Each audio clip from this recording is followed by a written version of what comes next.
กิจกรรมสวดมนต์ความเพียรมหาจักรพรรดิยอดดวย2ปักนี้ครั้งที่78วันที่21เดือน3 2568ข้าพเจ้าการนัดพิสิทธิ์รหัส308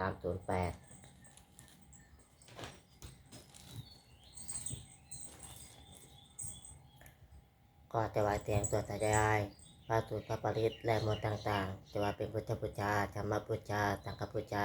และอาจาริยบูชาแด่ครูบาอาจารย์ทั้งหลายขอจิตของข้าพเจ้าจงตั้งมั่นมีสติระลึกได้มีสมาธิจดจ่อในอักขระพยัญชนะในบทสวดอย่างต่อเนื่องด้วยเชิญ 1. บทสวดชุมนุมเทวดาจะมันตาจักรวาเวสุอัตราคัจฉันตุเทวตาตัดธรรมังมุนิราชัตจะสุนาตุสักขโมคชังสักเกกาเมจารูเปกิริติคลาตเตจัตตาลิเกติมาเนจิเปรัตเทจักาเมตาลุวนาคหาเนเกหาวจุมิหิเกเตปุมาจายันตุเทวาชาลาชาลาวิสเมยักขะคัญชัพพนาคาติจันตาตันติเกยังมุนิวละวัจนังสาชโบเมสุนันตุ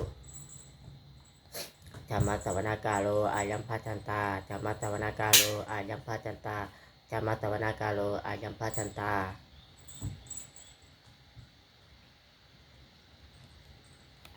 2. บทบูชาพระรัตนตรัย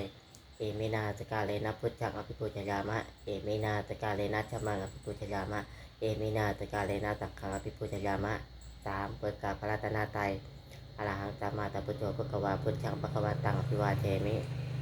สวากขาโตภควตาธัมโมธัมมังนัมสสามิสุปฏิปันโนภควโตสาวกสังโฆสังฆังนามามิ 4.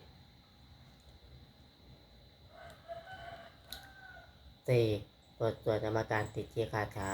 นะโมตัสสะภะคะวะโตอะระหะโตสัมมาสัมพุทธัสสะนะโมตัสสะภะคะวะโตอะระหะโตสัมมาสัมพุทธัสสะนะโมตัสสะภะคะวะโตอะระหะโตสัมมาสัมพุทธัสสะ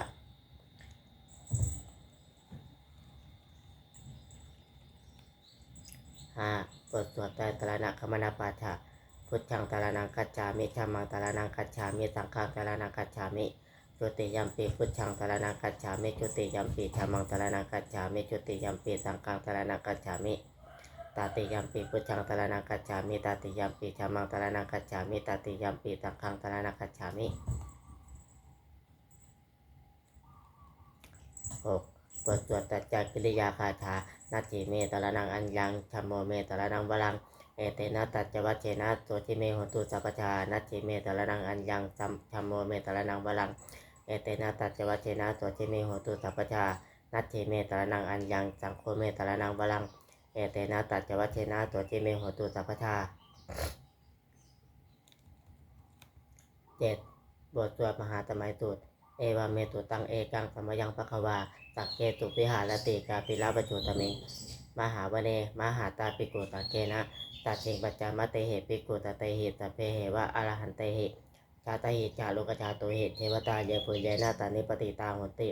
ภควันตังชัตตานายาปิกุตังคัจจะอาจโคจัตุนังตุชาวาตะกายิกานังเกวานังเอตาเจโหติอายังโคปะควาตัดเกตุวิหารติกาปิลาวจุตเมมหาวเนมหาตาปิกุตะเกนะตัดเชงปัจจามะเตหิปิกุตะเตหิสัพเพเหวะอรหันเตหิชาตหิจารุกชาตุหิเทวตาเยปุเยนะตานิปติตาหุติภควันตังชัตตานายาปิกุตังคัจจะยานุนะมายติเยนะภควาเตนุปัสสะกะเมยยามะอุปัสสะกมิตวาภควโตตัตถะปัจเจกคาจาภาเสยามาติ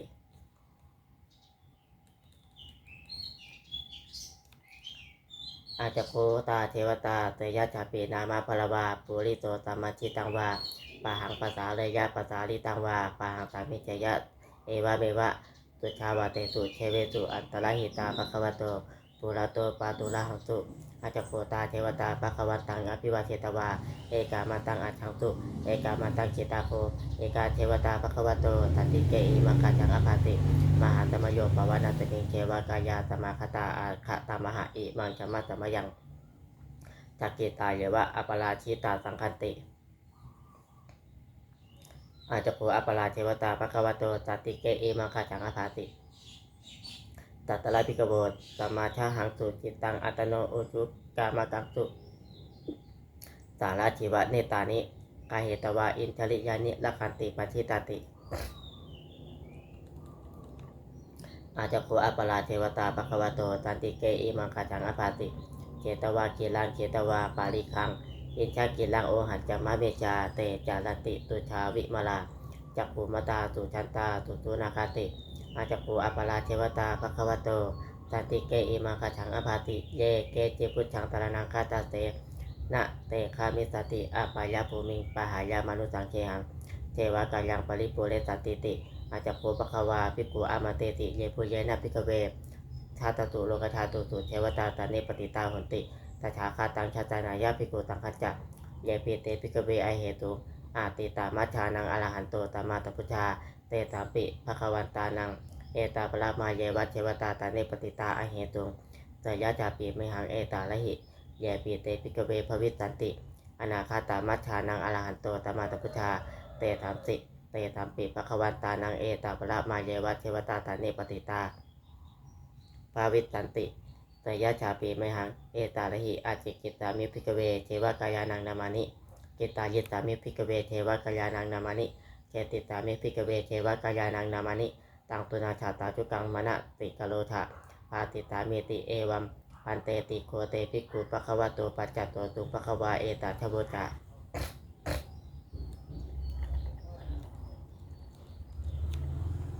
ติโลกาปนุกัตตามิยัจจับภูมาตชาติตาเยติตากิริคัพลังปหิตตาตมาหิตาปุตุสีหาวาตาเลนาโลมหังตาพิตัพุนาโอชาตามนาตาตุชาปิปัสสนะมนาวิลาปิยโยปัจจตเตยตวาวานิกาปิลวัชเวตโตอามาตยิตชาตาวเกตตเนรเตเทวกายาอภิกัตตาเตวิชานาชาภิกโวเตจะอัตตปามะกลุงตุตวาพุทธัสสะตนังเตสามปาตุละหุยานังอมนุสสานาชาตนังอเปเกตตามัจจคุงตหัตตังอาชาตตลิงตตังเอเกตหัตตานังอมนุสสานาชัตมัจจตุงอเปเกนาตามัจจคุงจิตาตภาพุตาอหุง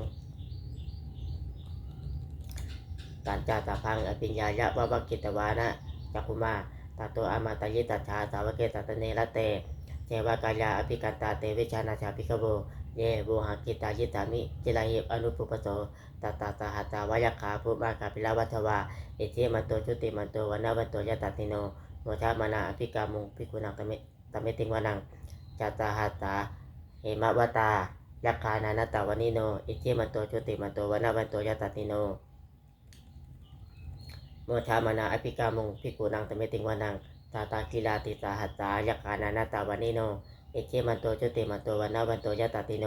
โมชามานาอภิกามุงภิกขุนังตเมติงวานังอิเจเตโตละตาตาหัสสายักขานานาตาวนิโน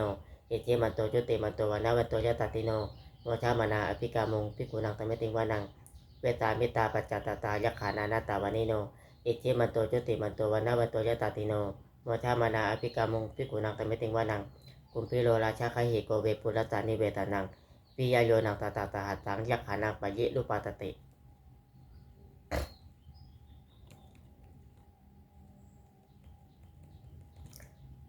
กุมพิโลราชาคหิโกโสภาคาเตมิติงวานังปุริมัญจชิตังราชาชาตารัตโตปัสสาตติคันทัพพานังอธิปติปหาราชายตติโตปุตตปิตัสสะพหาโวอินทานามามหาปราอิจิมันโตจุติมันโตวันนาวันโตยตติโน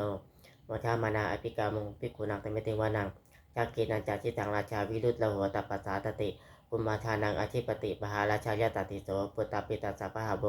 อินทานามามหาปราอิทิมันโตจุติมันโตวันนาวันโตยตติโนโมชามานาอภิกามุงภิกขุนังตเมติงวานังปัจฉิมัญจชิตังราชาวิรูปโคปัสสาตตินาคานังอธิปติมหาราชายตติโตปุตตปิตัสสะพหาโวอินทานามามหาปราอิทิมันโตจุติมันโตวันนาวันโตยตติโนโมชามานาอภิกามุงภิกขุนังตเมติงวานังอุตารัญจชิตังราชากุเวโลตปัสสาตติยักขานังอธิปติปหาราชายตติโตปุตตปิตัสสะพหาโวอินทานามามหาปราอิทิมันโตจุติมันโตวันนาวันโตยตติโน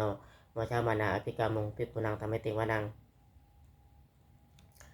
ปุริมาจิตังชาตาลโตจักขิเนนะวิรุทโกปัจฉิมินะวิรูปโกกุเวโลอุตรังชิตังจัตตาโลเตมหาราชาสัมมันตาจตุโลชิตาทัชชาลามานาอาจังสุ วาเนกาปิลาวัชเวเตสังมายาวิโนทาสาอาคูวันจานิกาตถามายากุเทชุเวเทชุวิภูจะวิภูโตตะจัตชาโนกามาเตโชจะกินุคันทุนิคันทุจะปานาโทโอปามัญโยจะเทวตุโตจะมาตาลิจิตตาเสโนจะคันทัพโพนาโลราชาชาโนสโพ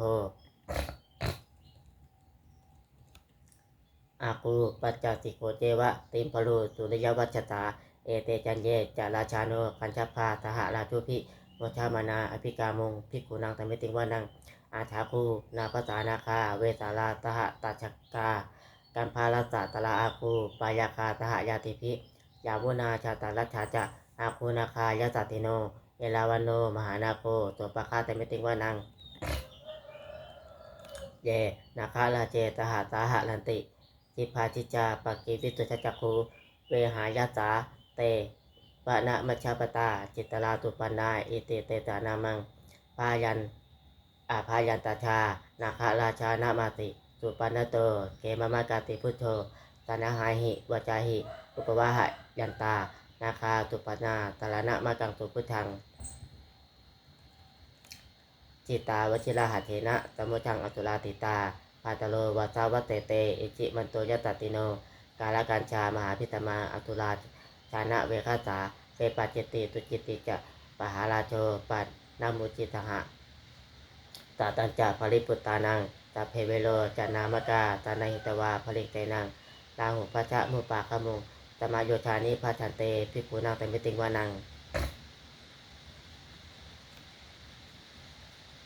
อาโปจัตเทวาปัจวิจะเตโชวโยตชาขมุงวารุณาวารุณาเทวาโตโมจะยะตสาตหะเมตตากรุณากายิกาอาคุเทวายะตติโนชาเตเตชาตชากายาตเพนานาตวานิโนอิจิมันโตจุติมันโตวนาวันโตยะตติโนโมชามานาอภิกามุงภิกขุนังตมิติงวานังเบนชูจัตเทวาตหะลิจะอาตมาจะทุเวยะมา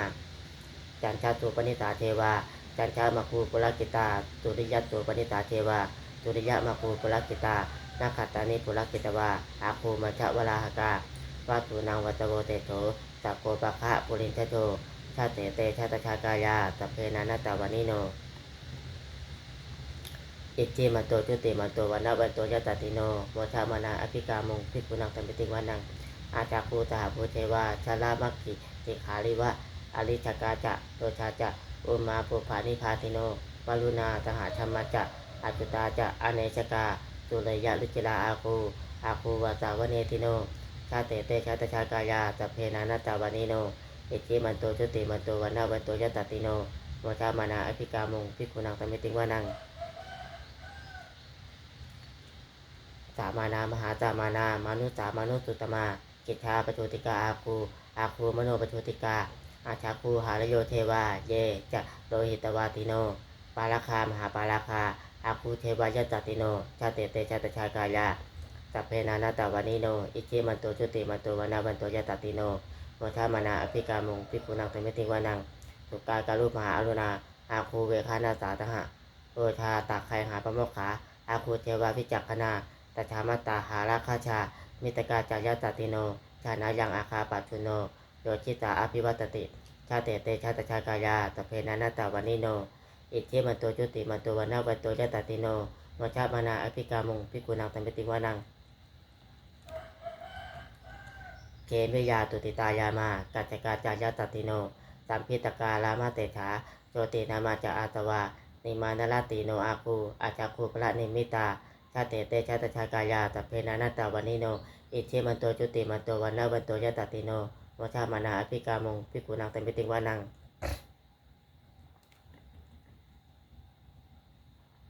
สัจเจเตเทวานิกายาตเพนานาตาวานิโนมันนามันวะเยนะอาคาถุเยจันเยตาจิตาทหะปาวุชะชาติมัจจิลังโอคะตินะมะนาตวังจักเกโมคะตลังนาคังจักจังวะอาติตาติตังสุภามาปรปโตจะปุตตาอิจิมโตสหะตานังกุมาโลติโตจะโตปะคะแต่ไม่ติงวานังตาหัตถพมมโลกานังมหาพามาพิติชติอุปปันโนชุติมันโตพิตมากายโยยะตติโตชาเตชะอิตระหะคูปัจเจกาวะตวัติโนเตตัญจะมัชโตอาคาหาลิโตปริวาลิโตเต จาตเพอภิกันเตติเจเจเวตภามะเกมาลาเตนะอภิกามิปันนะปัสสะกันนะหัสสะมันทิยังเอชาคณะหาชาพันชาชาลาเคนะพันชะมัตุโบสามันตาปริวาเรชามาโวมุจิชาโกชินังอิติตัชชะมหาเตโนกันนะหาเตนังอาเปตยิปานินาตละมาหัจจะสาลังกัตวานาเพลาวังยาฉาปาวุสโกเมโคชานายันโตตวิจุโกตาชาโตปจุทาวติสังกุโชอัตยังวเสตาจาตาพังอภิญญายะวะวกิตวานะจักขุมาตาโตอามันตยิตัชชาสาวเกสัตเนละเตมาลาเตนะอภิกันตาเตวิชานาจาภิกโวเตจะอาตาปมะกะลุงตุตวะพุทธตาสาตนังวิตะลาเคเหปากามุงเนตังโลมาปิอิขยายุงสามเพวิจิตาสังคามาปายาติตายาตติโนโมชันติสหภูเตหิสาวกาเตชะเนตุตาติ8บทสวดธรรมจักรกับปวัตนาสูตรเอวาเมตุตังเอกังธรรมยังภควาภาลานาติยังวิหารติอิติปตเนมิคัจจเยตัตตะละโคภควาปัญจวัคคีเยภิกขุอามาเตติเทวเมภิกเวอันตาปัปพะจิเตนะนะเตวิตาภาโยจายังกาเมตุกามาสุขาริกานุโยโคนิโนคาโมโปจุชนิโกอนาริโยอนัชชาตาหิโตโยจายังอัตตากิละมัชฌานุโยโคจุโกอนาริโยอนัชชาตาหิโตเอเตเตภิกเวอุปุอันเตอนุปะขมะมัชฌิมาปฏิปทาตถาคเตนะอภิธรรมพุทธาจักขุกรณียานะกรณีอุปัตมายะอภิญญายะสัมโพธายะนิพพานายะสังวัตติ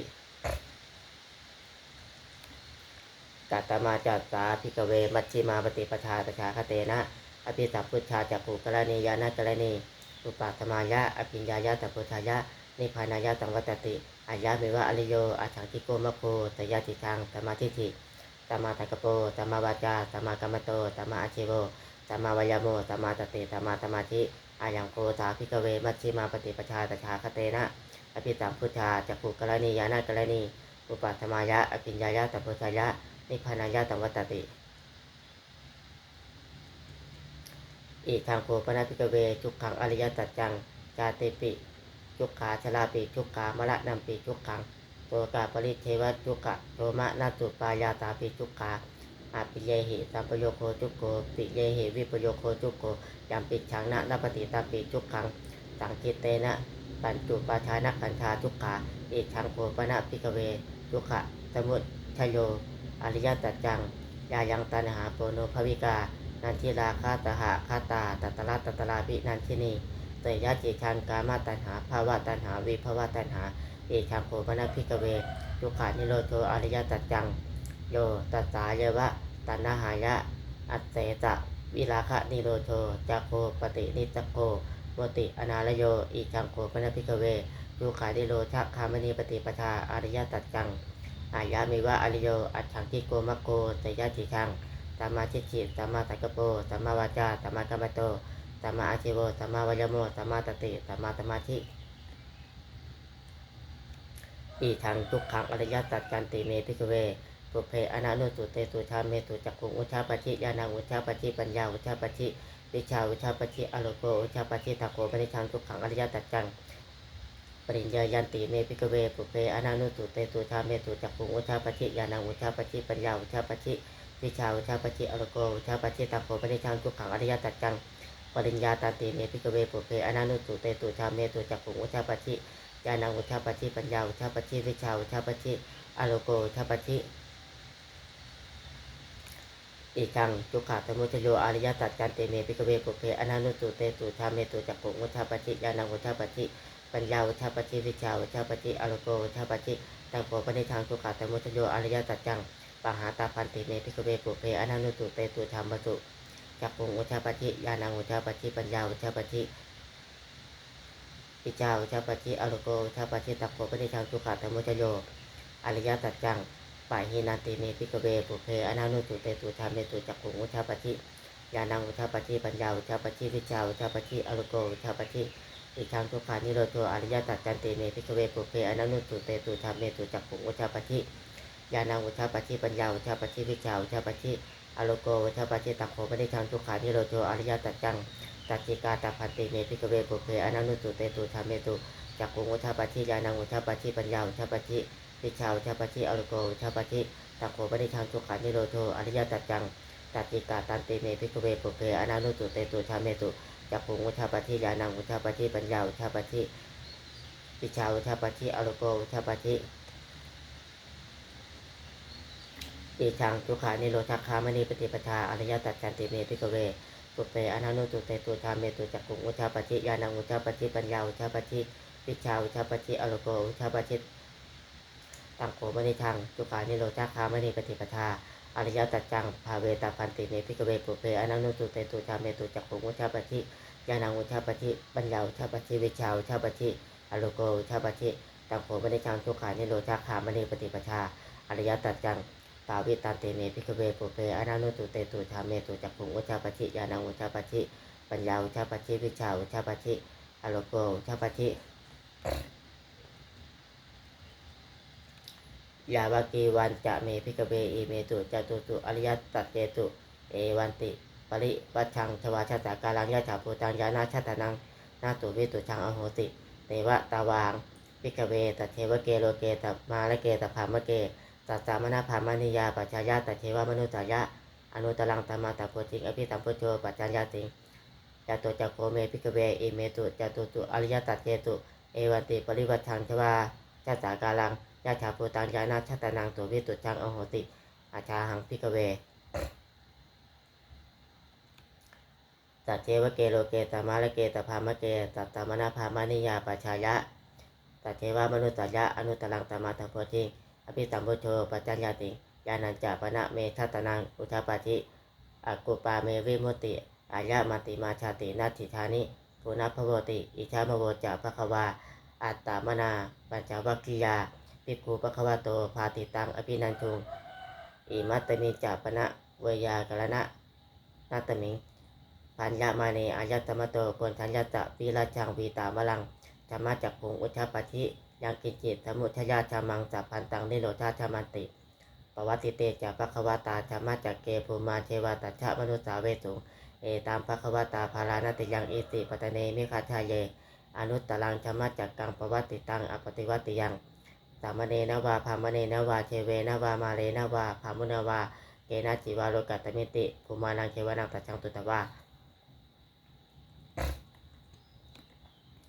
จาตุมหาราชิกาเทวตัชฌะมนุสสาเวสุงจาตุมหาราชิกานังเทวนังตัจฉังตุตวาตาวะติงตาเทวตัชฌะมนุสสาเวสุงตาวะติงตานังเทวนังตัจฉังตุตวายามาเทวตัชฌะมนุสสาเวสุงยามานังเทวนังตัจฉังตุตวาตุติตาเทวตัชฌะมนุสสาเวสุงตุติตานังเทวนังตัจฉังตุตวานิมานละติเทวตัชฌะมนุสสาเวสุงนิมานละตินังเทวนังตัจฉังตุตวาปะละนิมิตวัตวัตติเทวตัชฌะมนุสสาเวสุงปะละนิมิตวัตวัตตินางเทวตัชฉังตุตวาภามกายิกาเทวตัชฌะมนุสสาเวสุงเอตัมภควตาภารานาติยังเอติปตเนมิคาชาเยอนุตตรังธรรมจักกังปวัตติตังอปฏิวัติยังสมเณนวาภามเณนวาเทเวนวามาเลนวาภามุนวาเกนะจีวาโลกัตตมิติอิติหะเตนะคะเนนะเตนะโมโหเตนะยาวะภามโลกาตัจโตอภุคัจขจิอายัญจะชาตตาหาติโลกชาตุสังกัมปิสัมปกัมปิสัมปเวชิอัปปมาโนจะโอลาโลอุปาโสโลเกปาตุละโหติ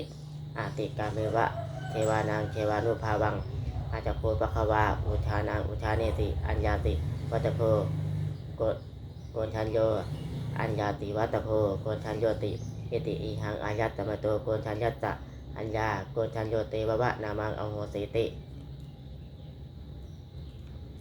9พุทธานุตติอิติปิโสภควาอรหังสัมมาสัมพุทโธวิจจาจารณะสัมปันโนสุขโตโลกาวิชูอนุตตโรปุริตชัมมตาราชิตัจฉาเทวมนุตตานังพุทโธภควติธรรมานุตติสวากขาโตภควตาธัมโมตันจิติโกอากาลิโกเอหิปัสสิโกโอปนะยิโกปัจจตังเวทิตโพวินยูหิติ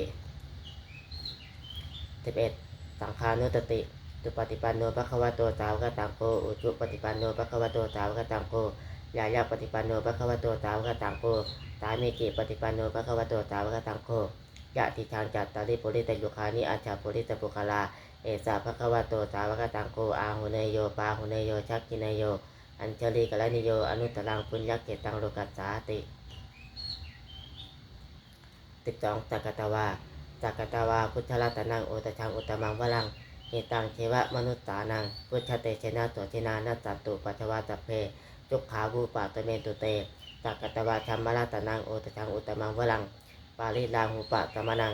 ธรรมเตเชนะโสชินานัสสันตุปัจจวาสัพเพพายาวูปะตะเมตุเต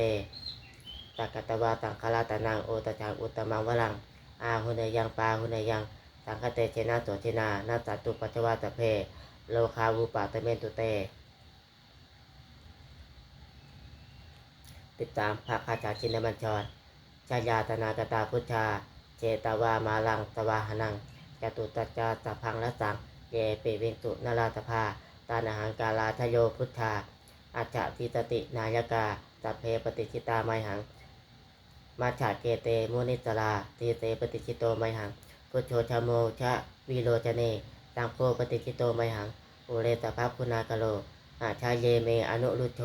สาลีปุตโตจะทักกิเนโกนชัญโยปิจิภาคัตตมิงโมคคลาโนจวามะเกทักกิเนตวเนไมหังอาตุอานันทะลาหุลา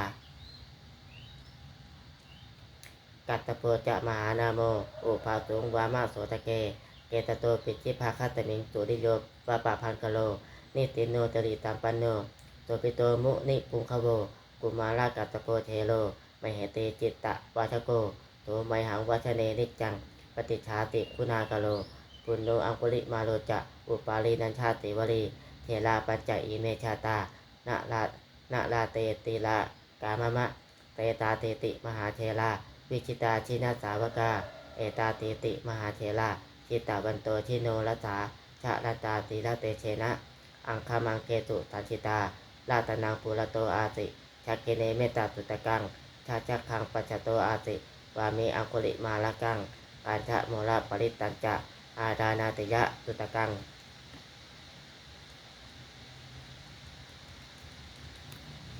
อากาเตชัทนังอาติเตตาปาการาตัชิตาจินานานาวรสังยุตตาตาตาปาการะลังกตาวาตาปิตาจิตัญชาตาปาหิรัชมัตตุปัทวาอเตตาวินายังยันตุอานันตะ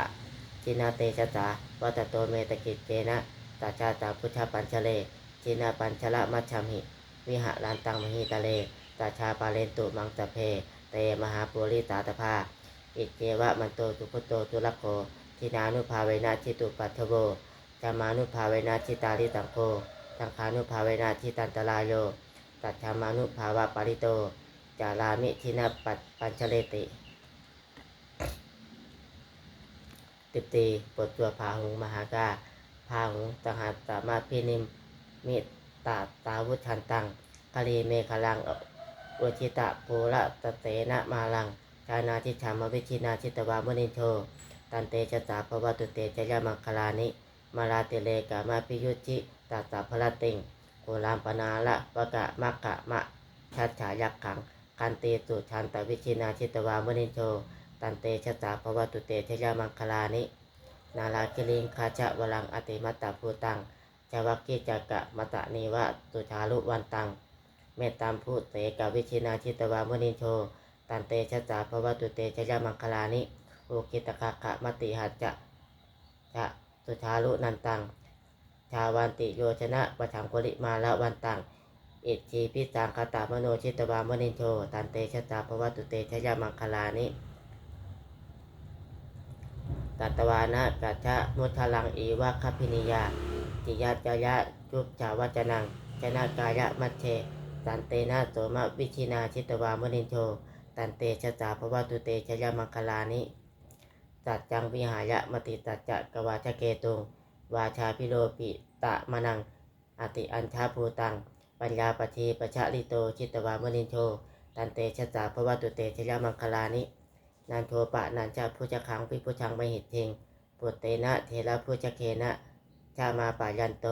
อิทูปเททวิชินาชิตวามนิโชตันเตชะสาภวตุเตชยมังคลานิทุกขหาจิจิผู้จะเคนะตุชัจจหัดฉังธรรมังวิตุทิจุติมิธิภากาพิชานังญาณาคัตเทนะวิชินาชิตวามนิโช ตันเตชะสาภวตุเตชยมังคลานิเอตาปิพุทธชยมังคลาอาชาคาชาโยวัจโนทินาทิเนสารเตมาตันทีหิตวานะเนกะวิวิชานิจุปัชวานิโมกขังทุกขังอาชิขเมยะนาโรตปัญโยมหากาลุนิโกนาโถหิตายาตัพพาปานินังปุเรตวาปาลามิตัพพาปโตตัมโพธิมุตตมังเอเตนะตัจจวัชเชนะโหตุเตชยมังคลังชะยันโตพุทธิยาโมเลตักยานังนาทิวัชโน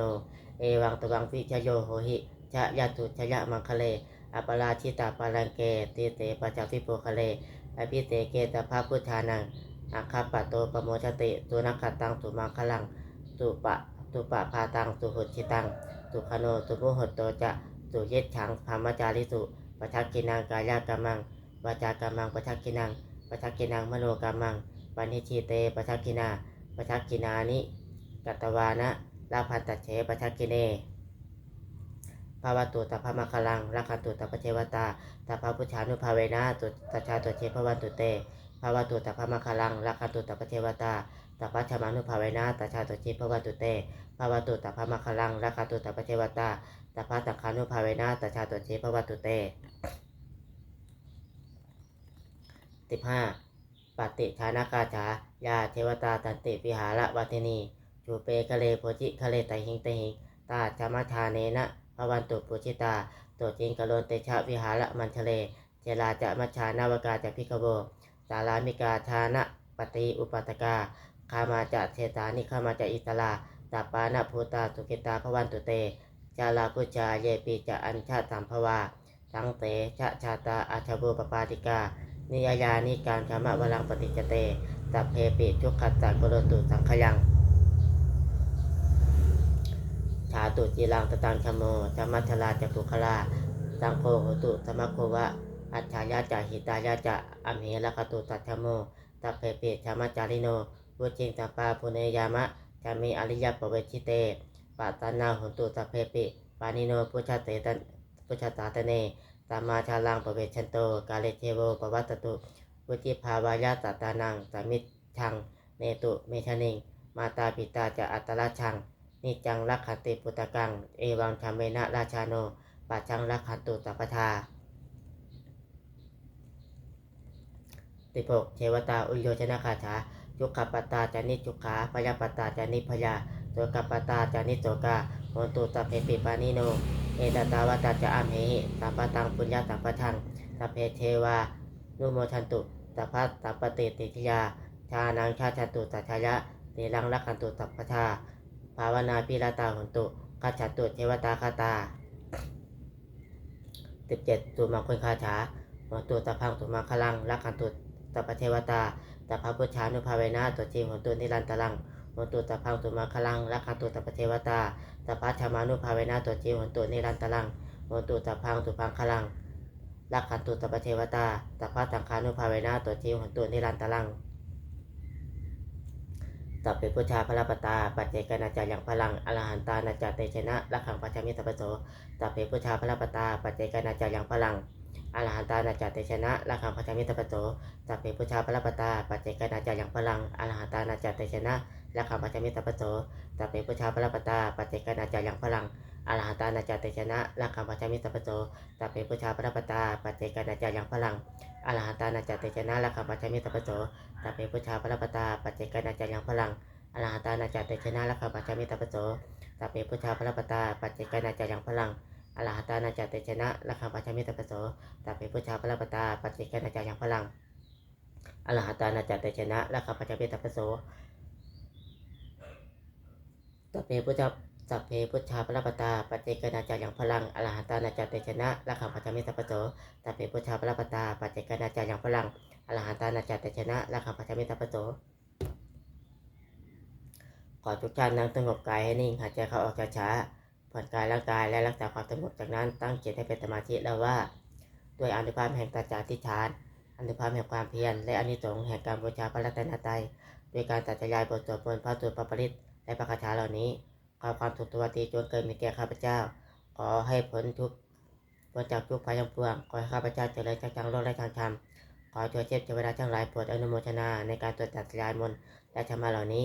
เมื่ออนุโมทนาแล้วโปรดอำนวยพรให้แก่ข้าพเจ้าและวัตถุมงคลพระปิตายอดเศรษฐีเหรียญยอดเศรษฐีเหรียญไหว้ครู68ตลอดจนวัตถุมงคล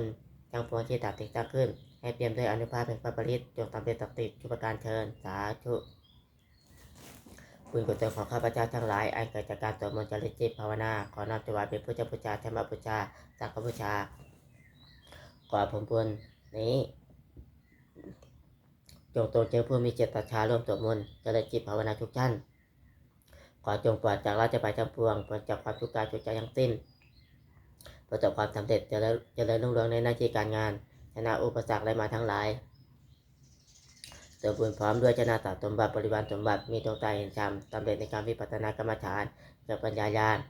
เจริญด้วยจตุรพีปัจจัยทั้งสี่คืออายุวัฒนาสุขาภละเชิญขออนุโมทนาบุญกับครอบครัวยอดเศรษฐีทุกท่านสาธุ